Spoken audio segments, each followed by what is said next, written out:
Professor Zelek looked at his data pad with the kind of expression most sentients reserved for finding something unpleasant stuck to their foot. His 4 yellow eyes blinked in sequence as he read the field exercise report for the third time, each blink somehow conveying more bewilderment than the last. Let me understand this correctly, he said to his teaching assistant Rex, who was currently trying to blend into the metallic wall of their observation shuttle. I assigned a simple survival exercise: secure a campsite for 3 days, basic wilderness protocols, and somehow he gestured at the surveillance footage playing on the main screen. Somehow Marcus built what appears to be a military fortification.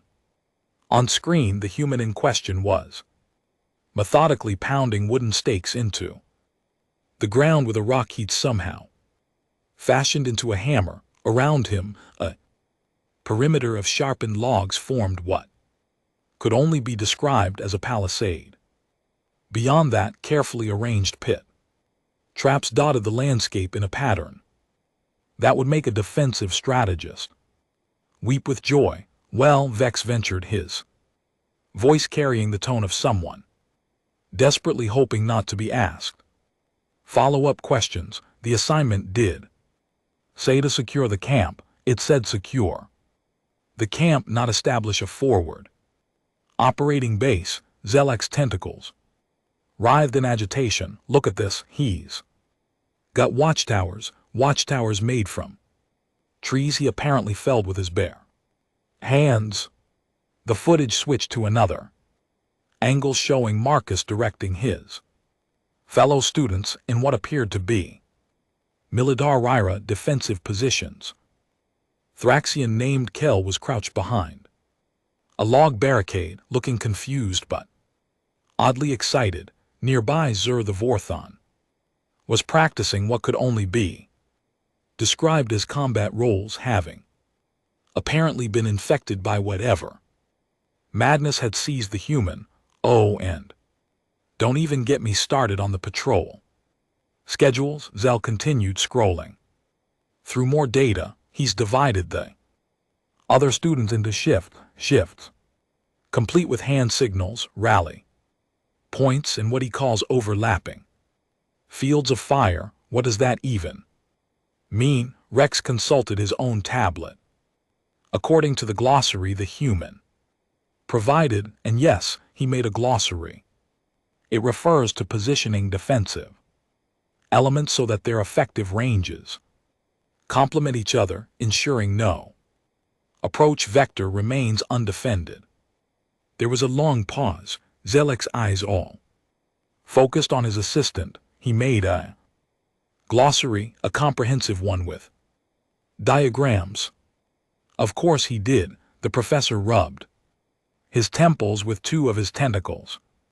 What are the other students doing while Marcus transforms their wilderness exercise into the siege of Thermop? The screen split to show multiple camera angles. Most of the non-human students had adopted a sort of bewildered compliance following Marcus' increasingly elaborate instructions, with the dedication of civilians who'd suddenly found themselves conscripted into an army they didn't remember joining. Well, Rex reported, Yathan the Christ appears to be constructing some kind of early warning system using resonant crystal formations. Quite ingenious, actually. Any vibrations in a 50 mi radius will create harmonic frequencies that can be heard throughout the camp. I don't want to know where he learned to do that. Court has been assigned to what Marcus calls supply management. He's organized their rations, water, and equipment with military precision, color-coded categories, inventory tracking, the works. Zelek looked at the footage of the small, furry court arranging supply caches with the focused intensity of a logistics officer. That actually sounds useful. The twins. Hex and Dex have been designated as mobile reconnaissance. They're currently mapping every game trail, water source, and potential hostile approach within a 2 km radius. Potential hostile approach. It's a class exercise on a nature preserve, the most dangerous thing out. There is a fruit bat, you might want to tell Marcus that, Vex said quietly. Pointing to the screen, the human was now instructing Nala, a particularly nervous Zephyrian, on what he called noise. Discipline. The poor creature looked like she'd rather be anywhere else in the galaxy. But she was dutifully practicing the hand signals Marcus had apparently invented for their operation. This is insane, Zelek muttered. I've been teaching survival courses for 30 years. Students usually set up a basic shelter, maybe organize their supplies, and spend 3 days complaining about the food. They don't establish tactical supremacy over the local ecosystem. The communication system crackled to life. Base Camp Alpha to control. Base Camp Alpha to control. Over. Zelek and Rex exchanged glances. Did he just try to radio us? Base Camp Alpha to control. Requesting sitrep on extraction. Timeline have established secure perimeter, and I'm ready to begin Phase 2. Operations over. With trembling tentacles, Zelek activated the comm. Marcus, this is Professor Zelek. What exactly do you mean by Phase 2? Operations. Oh hey Professor, great to hear from you. We've got the defensive perimeter locked down tight, so I was thinking we could start working on some aggressive patrolling, maybe establish a few forward observation posts, really extend our security bubble, you know. Marcus Zelek tried to keep his voice calm. This is a survival exercise. You were supposed to set up camp and wait for pickup, right? Exactly. Secure the camp, but see, the thing is, you can't really secure a position without understanding the tactical situation, the surrounding area, so I figured we'd start with the defensive perimeter, which is done, and then move on to area denial and reconnaissance in force.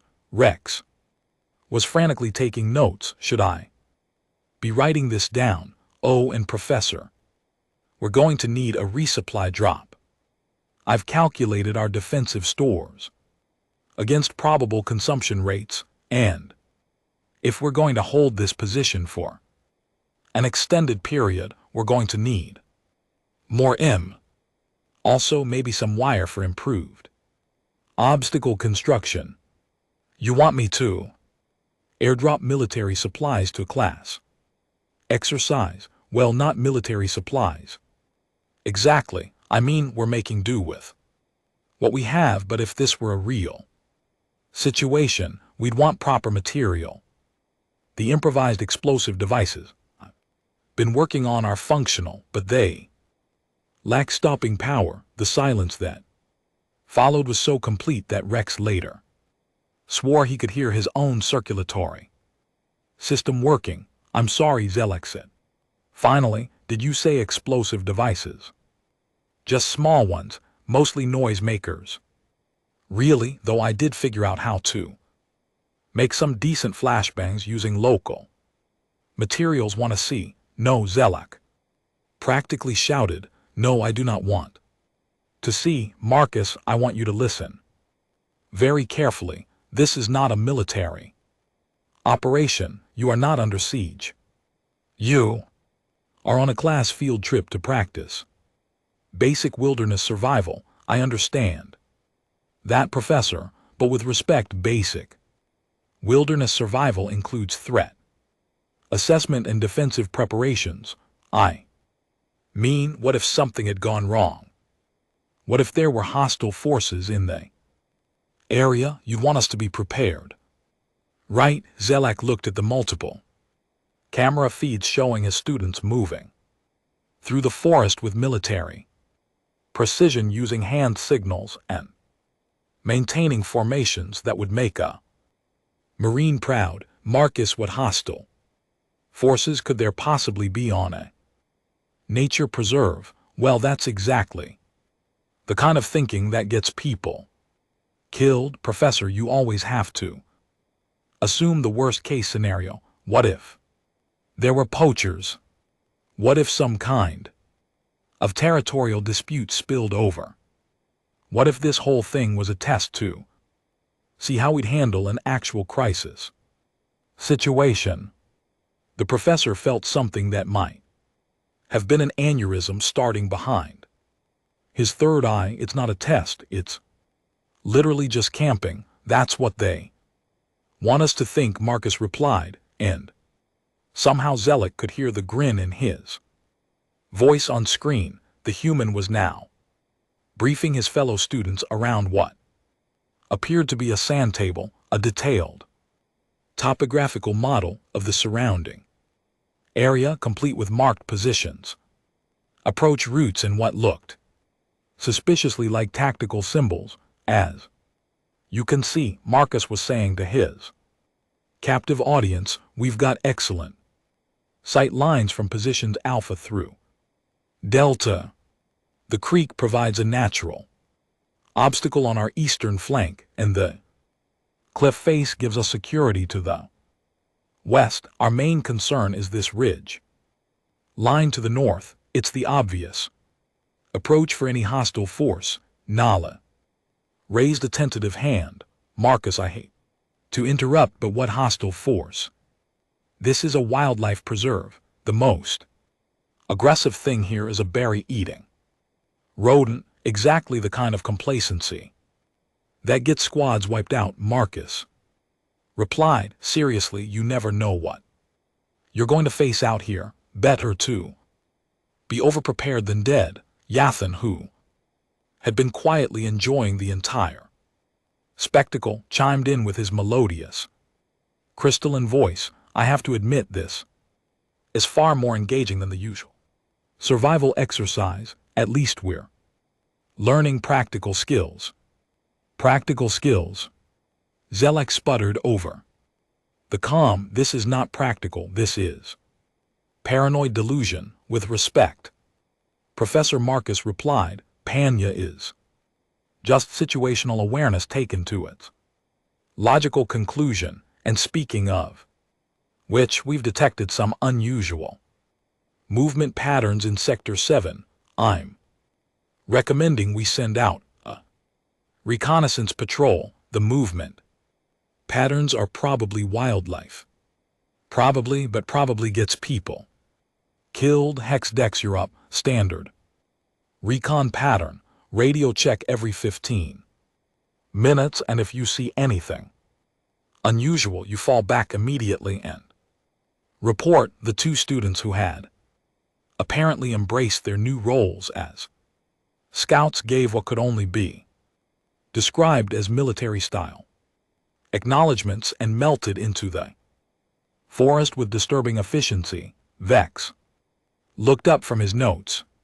Professor, I have to ask, where exactly did Marcus learn all this? That's what I'd like to know. Zelek opened Marcus' student file on his data pad. Let's see. Marcus Chen, human, age 22, studying xenobiology with a focus on ecosystem dynamics. Previous experience includes. His voice trailed off as he read, what is it? Oh, you've got to be kidding me. 3 years in. Something called the Earth Defense Forces, specialization in what they call asymmetric warfare and small unit tactics. Zelek looked at the screen where Marcus was now constructing what appeared to be a ballista from local materials. He's not a student playing soldier, he's a soldier playing student. Communication system crackled again. Control, this is Base Camp Alpha. We've got eyes on 3 large quadrupeds approaching from the north. Request Permission to engage, those are probably. Just deer, Zelek shouted. Negative. Control, these are definitely not deer. Moving in formation, coordinated. Approach patterns, definitely showing. Hostile intent, Varex pulled up the wildlife camera feeds and scrolled through until he found the northern perimeter. Professor, those are definitely deer, I can see that. They appear to be grazing. Marcus Zelek barked into the comm. Do not engage the deer. Copy that. Control maintaining observation, but I'm telling you, something's not right about their movement patterns. Too coordinated, too purposeful. On screen 3, utterly normal deer were doing utterly normal deer things, eating grass occasionally, looking up to check for predators, and existing in the least threatening way possible. Oh, for the love of Zelek. Started, then caught himself. Marcus, those are herbivores, they eat plants. They are not a threat, that's what they want us to think, Marcus replied with the kind of certainty usually reserved for religious fanatics. Never trust anything that approaches your perimeter, regardless of apparent intent. One of the deer looked up at that moment, made eye contact with a hidden camera, and went back to eating. It was possibly the least threatening thing Zelek had ever seen. This is insane, he muttered. Actually, Rex said thoughtfully, from a purely academic standpoint, it's fascinating. Human military doctrine appears to emphasize overwhelming preparation for unlikely scenarios. It's inefficient from a resource standpoint, but it certainly ensures survival in worst-case situations. We're not in a worst-case situation. We're in a best-case situation. Perfect. Weather, abundant resources, no predators, no hazards. This should be the most relaxing 3 days in the galaxy. The comm crackled. Control base camp. Alpha reporting. The quadrupes have moved off, but we're maintaining elevated alert status. Also, completed construction on our secondary defensive positions. We can now provide covering fire for the entire perimeter from multiple angles. Zelek looked at the screen. Marcus had indeed constructed what appeared to be a series of fighting positions, complete with overhead cover and interlocking fields of fire. His fellow students were now manning these positions with makeshift weapons that looked alarmingly effective. How did he even know how to build those? Zelek wondered aloud. Standard field fortification techniques, Marcus answered, apparently having heard the question. You start with your primary position, then establish secondary positions that can cover each other. Add some overhead protection against indirect fire. Clear your sight lines and make sure you've got good communication between positions. Indirect fire, we're not going to be shelled. Better safe than sorry. Professor, you can never be too prepared. At that moment, Hex's voice came over the radio. Base Camp Alpha. This is Scout 1. I've got movement. Sector 4. Large, definitely not quadrupes. Everyone in the observation shuttle froze. Zelek frantically switched camera feeds until he found Sector 4. Oh, come on, he breathed. Lumbering through the forest was a creature that looked like a cross between a bear and a very large, very confused sloth. It was absolutely massive, covered in shaggy brown fur, and was currently engaged in the threatening activity of eating berries off a bush. Control, Marcus' voice was crisp and professional. We have visual confirmation of a large hostile in Sector 4. Appears to be some kind of sign variant, requesting immediate Extraction for non-combat personnel. It's a fluff bear. Zelak practically screamed. They're herbivores. They're called fluff bears because they're fluffy and harmless. Negative control. Anything that size represents a significant threat to personnel. Were implementing lockdown procedures and preparing defensive measures. The fluff bear, completely oblivious to having been designated a threat, continued its berries and sunshine existence, while Marcus' voice crackled over the comm. All stations condition red, large. Hostile moving through Sector 4, prepare for possible contact. Zelak watched in horror as his students took up positions behind their improvised fortifications. The fluff bear, meanwhile, had found a particularly interesting berry bush and was making happy snuffling sounds. This is not happening, Zelak muttered. This cannot be happening. Control, recommend immediate air strike on the hostiles. Position, Marcus suggested helpfully. We are not conducting an air strike on a fluff bear. Alternative solution. Got a clear shot with the ballista. 1 projectile should be sufficient to neutralize the threat. Do not shoot the fluff bear. Copy that, but if it moves on the perimeter, we're going to have to engage. The fluff bear, having exhausted the berry supply on its current bush, began ambling toward another one. Unfortunately, this brought it approximately 30 m closer to the camp. Perimeter, contact, Marcus shouted. Hostile moving on our position. All stations, prepare to repel boarders. It's looking for more berries, Zelak screamed into the comm, but it was too late. The camp had erupted into perfectly coordinated chaos. Students took up defensive positions with military precision, while the fluff bear continued its slow-motion berry quest, completely unaware that it had been designated public enemy number 1.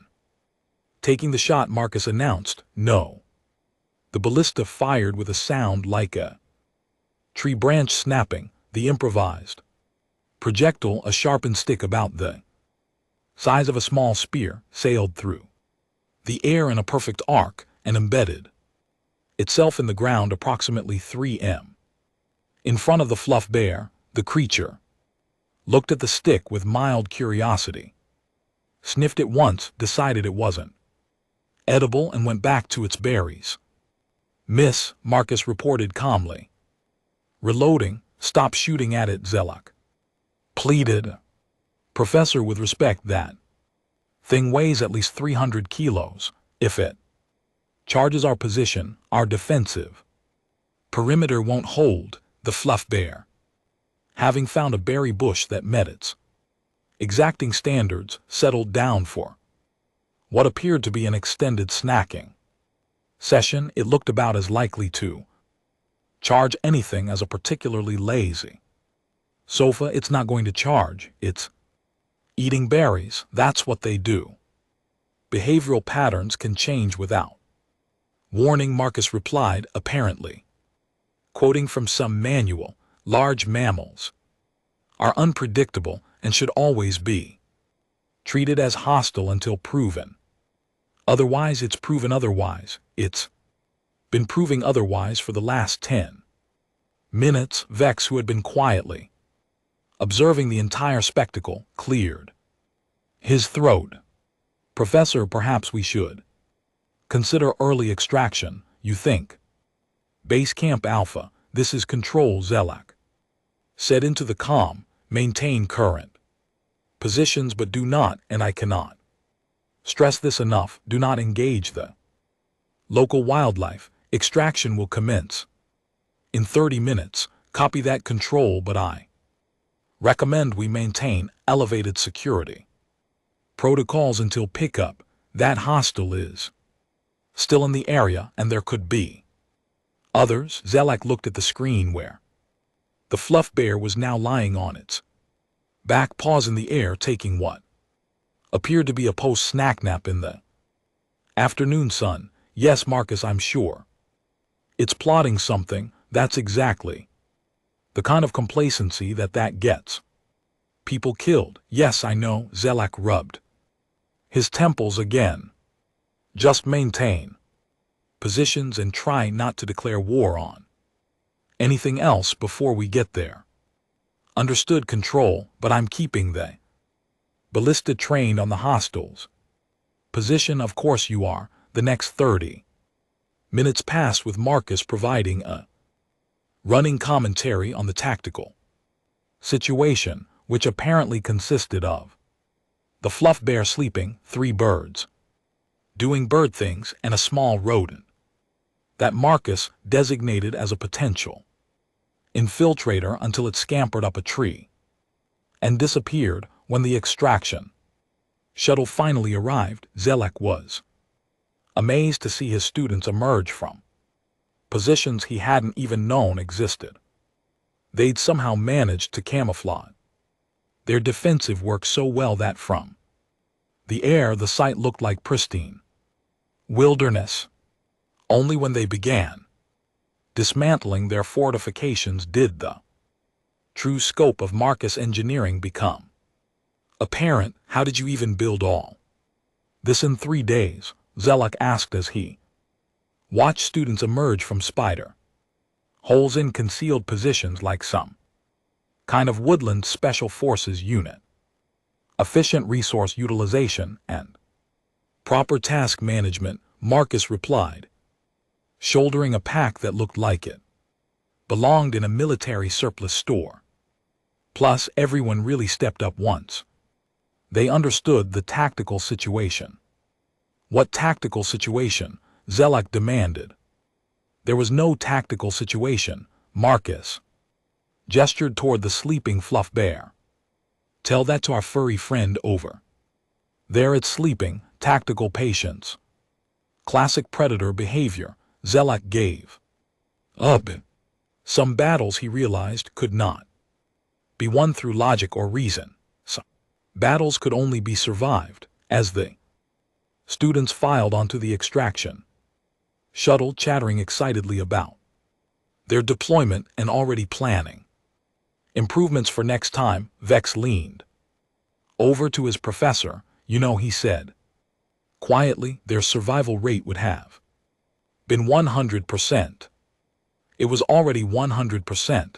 It's a nature preserve. Yes, but they didn't know that from their perspective they successfully defended their position against all threats for 3 days. Zelak looked out the shuttle window at the dismantled camp. Nothing remained except some scuffed earth and a few cut branches. Even Marcus elaborate defensive works had been completely erased, as if they'd never existed.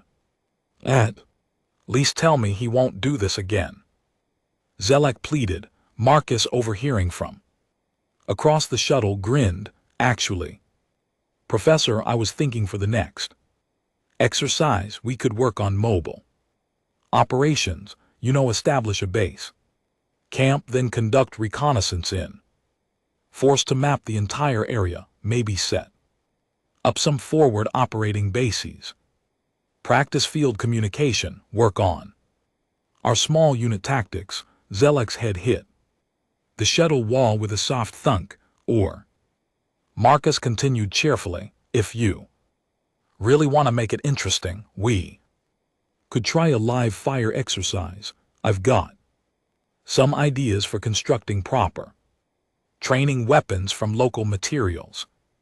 The fluff bear far below rolled over its sleep and continued dreaming whatever dreams fluff bears dream, blissfully unaware that it had just survived first contact with humanity's approach to outdoor education. And somewhere in the back of the shuttle, Yathan was quietly taking notes for next semester's advanced wilderness survival course, which would probably require significantly more paperwork and possibly some kind of hazard pay Because if there was one thing the galaxy was learning about humans, it was this: give them a simple task and they'd find a way to turn it into a military campaign. Tell them to secure the camp, and they'd build something that could withstand a siege. It wasn't particularly practical. It wasn't always necessary, and it definitely wasn't what the instructor had in mind, but by every metric that mattered, it worked.